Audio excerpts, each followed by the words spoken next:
to another video. Blood Cal here.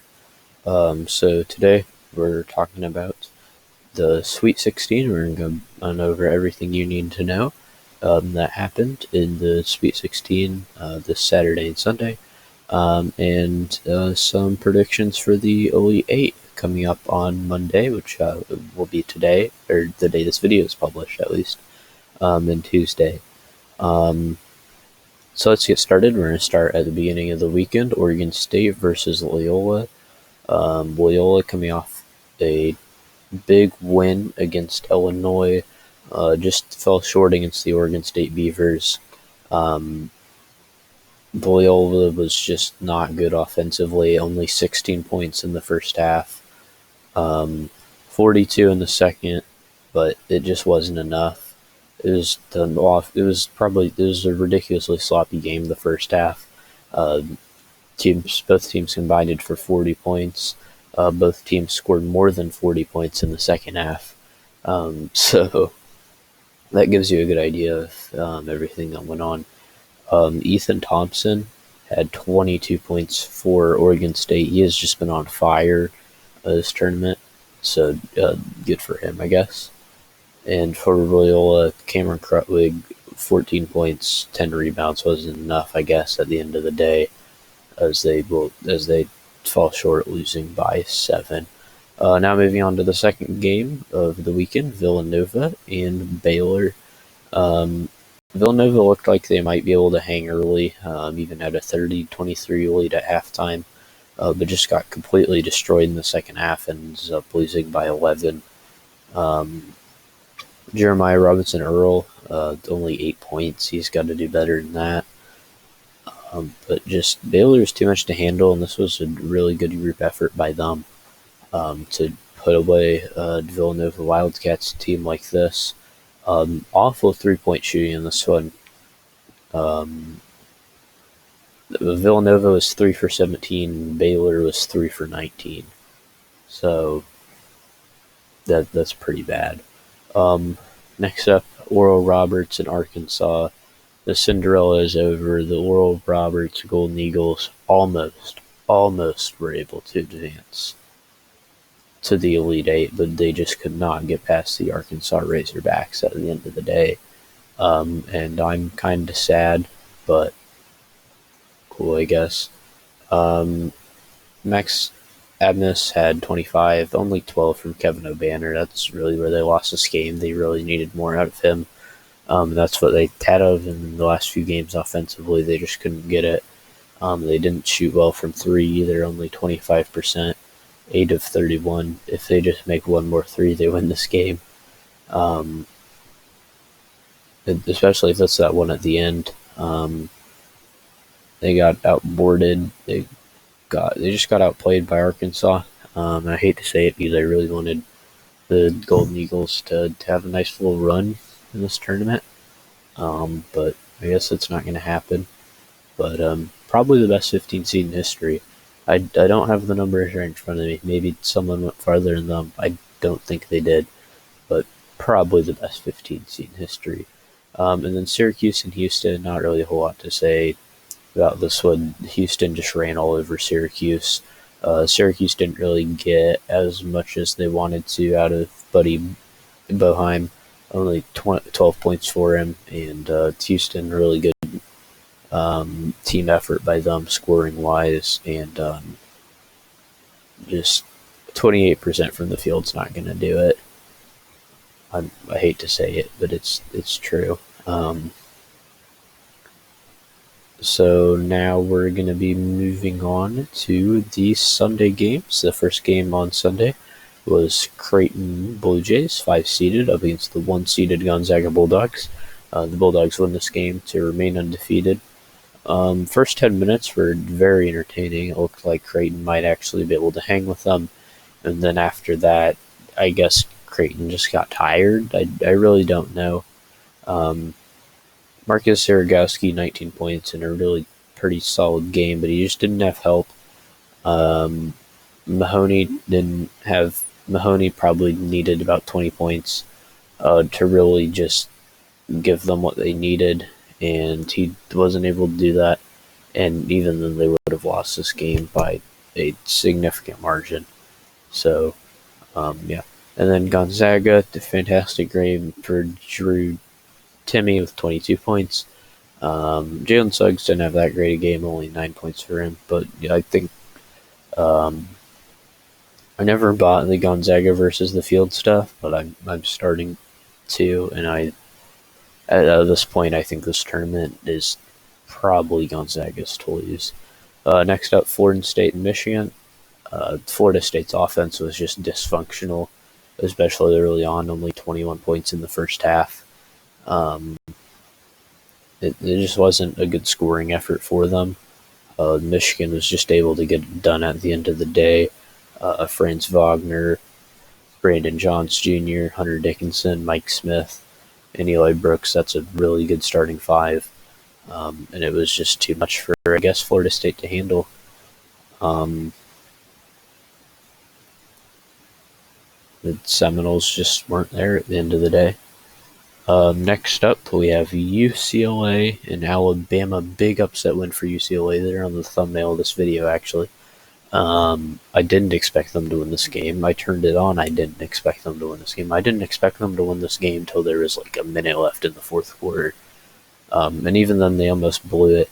Absolutely fantastic play there to tie it as Alex Reese sunk the three-pointer. His only points of the night was that three-pointer to send it to overtime for Alabama, but just wasn't enough for Alabama at the end. 20 from Huvon Quinterly, but just they didn't get done in overtime. 23 points in the overtime period for UCLA, which is pretty impressive. Hawkmin Quaquez, 17 for them tonight, and just really impressive. Johnny Juzang fouled out. They'll have to figure that out, but I really am not that concerned, all things considered. And then the last game, Oregon and USC.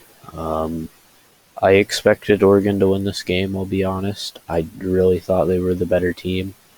It just didn't happen. They just got outplayed.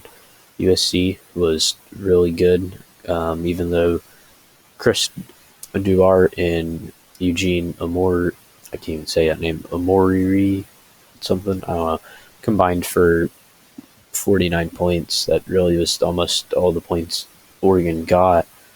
Only another, I guess, 19. But USC, Taj Iadi, and Isaiah White, really good games at the guard position. And then the Mobley brothers down low. Evan Mobley's got to start scoring more. Like, he's supposed to be a top prospect. He's rebounding decently. He's getting a good number of assists, but he is not scoring the amount of points you want to see out of a top prospect. He's got like 10, 17, and 10 the last 3 games or something like that. And that's just not getting it done, man. He's got to start scoring more points, especially if they want to beat Zaga. What else? USC 58% from 3. That's pretty impressive. Oregon only 23%. But yeah, USC just beats Oregon at the end of the day. Better team, I guess. But yeah, I really expected Oregon to win that game. Now on the Elite Eight, I'll give you my predictions. So Monday, Oregon State and Houston will clash on CBS, 7:15 Eastern time. I'm pretty certain Houston's going to win this game. I don't really see a world where Oregon State does. Maybe Thompson just drops like 40 or something ridiculous, but I think 25 is the most he can get, especially against a really good defensively Houston team. So we'll see. Arkansas versus Baylor. I do think Baylor's just better at the end of the day. I like Arkansas. I hope they win. I hope all the lower seed teams win. That won't happen. But we'll see. USC and Zaga. USC can win this game. USC is hot. If Mobley steps up and drops 20, USC can win this game. I will stand by that. If you look at just how hot they've been the last few games, especially that one over Kansas in particular, 85.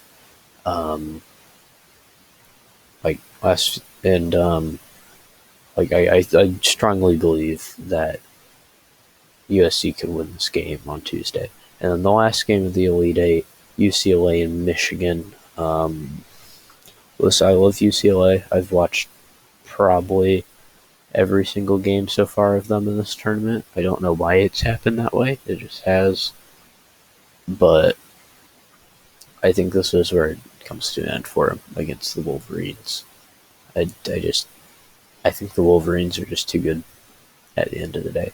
I was really hoping for an Alabama-Michigan matchup. I thought that would have been fun. I was rooting for UCLA, but I was really, really wanting Alabama-Michigan matchup. Also, so potential Final Four matchups are Oregon State and Arkansas. Not really anything there. Oregon State and Baylor, and Houston and Arkansas, and Houston, Arkansas, and then Houston, Baylor. I'd like to see Houston, Baylor. That's probably what I think will happen. And then USC and UCLA. Remember when they played earlier this year, like 63-64? UCLA won on the buzzer beater. That was great. That was the only clip I saw of UCLA all year. And just based off that one clip, I had them go into the Sweet 16 in this tournament, and they just haven't let me down. And I really appreciate that from them. It makes me happy. But I think we're going to end up with the Houston, Baylor, Gonzaga, Michigan Sweet 16. Or Final Four. What am I on about? Words are hard. Going over my notes, anything I wanted to talk about, just forgot. Also, I am kind of sad that there's no non-Power 5 conference Cinderellas. I don't like. I guess Oral Roberts was kind of one, but to me, to be like that big Cinderella, you have to get to at least the Elite Eight. And I do prefer for them to be like, for them to be like non-Power 5 schools. Also, Oregon State's probably had the weakest, at least one of the weakest paths to like the Elite Eight. They beat a 5 seed, a 4 seed, and 8 seed. Like, that's not a 5, a 4, an 8. I don't know.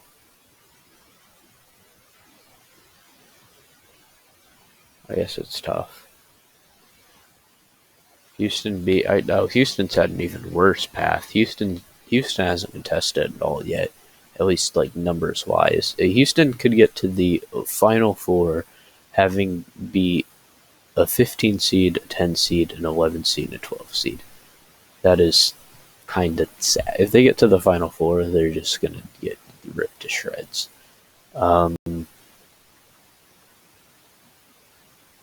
Arkansas's only really quality win of the tournament was Texas Tech. Baylor's been decent so far, but not really against anyone that matters. Like, also, they did lose to Oklahoma State just a few weeks ago, so we gotta be careful. I mean, they beat Wisconsin. Like, I don't know. I'm just kind of ranting at this point about nothing, just who beat who. But I do think if Houston makes it to the Final Four, they're just going to get bounced by Baylor or Arkansas immediately.